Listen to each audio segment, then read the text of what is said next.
काली नजर। माँ, माँ। अरे क्या माँ माँ कर रहा है? बकरी का बच्चा है क्या? अरे माँ, मजाक छोड़ो। मुझे फाइनली वो मेन चौराहे वाली दुकान मिल गई है। अब देखना, आपका बेटा दुगनी स्पीड से पैसा कमाएगा। ओफो, ये क्या? मेरी ऑनलाइन मेकअप क्लास चल रही है। इतनी जोर से क्यों बोल रहे हो आप दोनों? अरे मेरी धर्म पत्नी जी, मेकअप क्लास बाद में करना। वो चौराहे वाली दुकान मिल गई है हमको। अरे वाह! रुको, मैं अपनी माँ को फोन लगाकर बता देती हूँ। अरे मैं भी अपने रिश्तेदारों को बता देती हूँ। कितनी खुशी की बात है।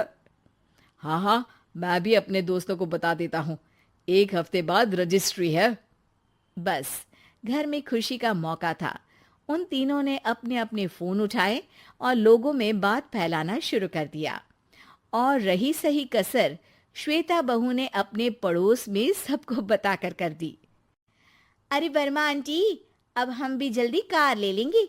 घर का रेनोवेशन होगा और ठाट से रहेंगे हम भी। अरे, ऐसा क्या हुआ? लॉटरी बाटरी लग गई है क्या? अरे, इस बार चौराहे वाली मॉल में हमको भी दुकान मिल गई है। दुकान नंबर 21, जो एकदम चौराहे पर है। अब ग्राहक बढ़ेंगे तो आमदनी भी बढ़ेगी ही ना। अरे वाह, कितनी खुशी की बात है। मैं बहुत खुश हूँ तुम्हें इतना खुश देख के। बाकी एक बात कहूँ, सबको मत बताते फिरना। किसी की नजर लग जाएगी तो खुशी की खबर वापस लौट जाएगी।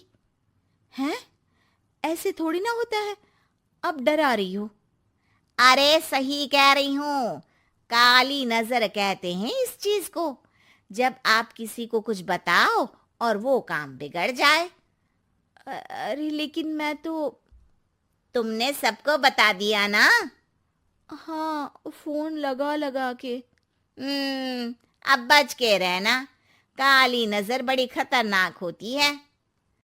श्वेता इतनी खुश रहती है कि वो वर्मा आंटी की बात पर ध्यान ही नहीं देती, जबकि पड़ोस में और भी लोगों से खुशी की खबर शेयर करती रहती है। अगले दिन राजेश बहुत दुखी होकर घर आता है। अरे बेटा, क्या हुआ? मुंह क्यों सूजा हुआ है? मधुमक्खी ने काट लिया क्या? माँ, वो दुकान किसी और के पास चली गई। किसी ने ज्यादा भाव लगा दिया। अरे पर बात तो आपसे हुई थी ना उस दुकान वाले की। हाँ, आज मैं टोकन अमाउंट देने गया था, तब मुझे पता चला। कोई आकर सुबह मुझसे पहले ही ज्यादा अमाउंट दे गया। हम्म, काली नजर। क्या? क्या कहा? वर्मा आंटी ने समझाया था कि किसी को बताना मत, वरना काली नजर लग जाएगी। अच्छा, तुम्हें उनकी बात मान लेनी चाहिए थी। उनकी बात मान लेती, लेकिन उसके पहले ही सबको बता चुके थे ना हम तीनों। अरे अगली बार से ध्यान रखेंगे। कोई भी नई चीज होगी तो किसी को नहीं बताएंगे। तीनों कुछ दिन ऐसे ही रहते हैं, पर एक दिन श्वेता को एक मेल आता है। राजेश, मेरा ऑनलाइन मेकअप कोर्स कंप्लीट हो गया। अब मैं खुद का पार्लर खोल सकती हूँ। अरे वाह, अपने मोहल्ले में ही खोलते हैं। ये जो घर के सामने दुकान है ना, वहीं। हाँ, यहाँ सस्ती भी मिल जाएगी। अगले दिन श्वेता वर्मा आंटी के पास जाती है, मिठाई का डब्बा लेकर। अरे आओ आओ, कैसे आना हुआ? जोर से नहीं बोलूंगी। वो सामने वाली दुकान है ना, वहां मैं अपनी पार्लर की दुकान खोलने वाली हूँ। उसकी मिठाई है।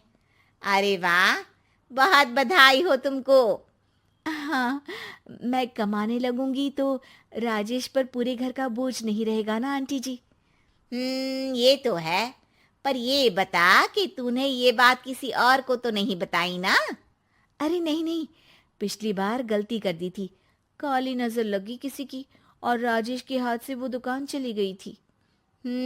सबको मत बताना। चलो मैं चलती हूँ, कल दुकान की बात करने भी तो जाना है। अगले दिन श्वेता दुकान के लिए मालिक से बात करने जाती है। अरे लेकिन दुकान तो हम कल रात को ही किसी को दे चुके हैं। कल ही? हाँ, कल ही। 2 दिन बाद कोई यहाँ पार्लर भी खोल लेगा। अब कहीं और दुकान देख लीजिए। अरे पर हमको भी तो पार्लर ही खोलना था। हाँ भाई, एक ही दुकान है, आधी आधी तो नहीं दे सकता ना मैं। राजेश और श्वेता घर पर हताश होकर आ जाते हैं। इस बार तो किसी को बताया भी नहीं था, अब किसकी काली नजर लग सकती है। सुनो, तुमने माँ को बताया था क्या? अरे कैसी बात कर रही हो, माँ की नजर थोड़ी ना लगेगी। पक्का तुमने किसी को नहीं बताया था ना? सिर्फ वर्मा आंटी को बताया था, उन्होंने ही मुझे किसी को नहीं बताने को कहा। अरे यार, तुम भी सही हो, मेरी माँ को नहीं बताने को कह रही हो, पर वर्मा आंटी को बताना तुम्हें जरूरी लगा। अरे वर्मा आंटी ने ही तो काली नजर के बारे में बताया था ना, वो हमेशा हमारा भला ही तो चाहती है। मेरी माँ भी हमारा भला ही चाहती है। अरे पर चिल्ला क्यों रहे हो? बात नहीं कर सकते क्या आराम से? नहीं आता वो आराम से बात करना, और करना भी नहीं चाहता हूं मैं। दुकान जाने का दुख गुस्से में बदल गया था और राजेश और श्वेता में बात बंद हो गई थी। 2 दिन बाद मोहल्ले में पार्लर का इनॉग्रेशन हुआ, जिसमें मोहल्ले के सभी लोगों को बुलाया गया, पर श्वेता, राजेश और माँ नहीं जाते। माँ, अंदर आ जाओ, क्या देख रही हो? अरे नया पार्लर देख रही हूं अपने आंगन से। देखो, माँ को दूसरे का सुख देखने में कितना मजा आ रहा है, मेरा दुख नहीं दिख रहा इन्हें। यहाँ मेरा पार्लर भी तो हो सकता था। अरे चुप रहो यार, हर बात में लड़ाई क्यों ढूंढ रही हो? राजेश और श्वेता फिर बहस करने लगते थे। तभी माँ ने दोनों को बाहर बुलाया। अरे जरा देखो तो, दुकान चलाने वाले का बोर्ड पर नाम क्या लिखा है? श्रुति वर्मा। गाड़ी निकाले बेटा, हमें कहीं जाना है। काली नजर का इलाज कराने? राजेश अपनी बाइक निकालता है। तीनों ट्रिपलिंग कर रहे हैं। माँ राजेश को उस मॉल वाली दुकान पर लेकर जाती है जहां राजेश अपनी दुकान खोलने वाला था। यही दुकान लेना चाहता था ना तू? हाँ, पर इनको भी दुखी करने लेकर आई हो क्या यहाँ पर दुकान दिखाकर? वहां काफी नहीं था? अरे श्वेता, थोड़ा सब्र रख, अभी पता चलेगा कि हम यहाँ क्यों आए हैं। बता, इस दुकान चलाने वाले का नाम क्या है? अनुपम वर्मा। कुछ समझ में आया?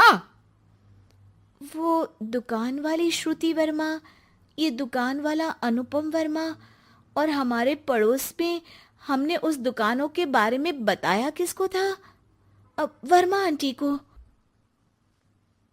मतलब वर्मा आंटी ही हमारा काम बिगाड़ रही है? नहीं नहीं, ऐसा नहीं हो सकता, ये बस इत्तेफाक है। राजेश अपना फोन निकालता है और श्रुति वर्मा और अनुपम वर्मा के नाम फेसबुक पर सर्च करता है, जहां ये दोनों ही वर्मा आंटी के रिश्तेदार होते हैं। श्वेता को समझ में आ जाता है कि वर्मा आंटी की ही नजर खाली नजर है। अब क्या करना है? कोई भी खुशी की खबर हो तो काली नजर से बचना है, यानी वर्मा आंटी से बचना है।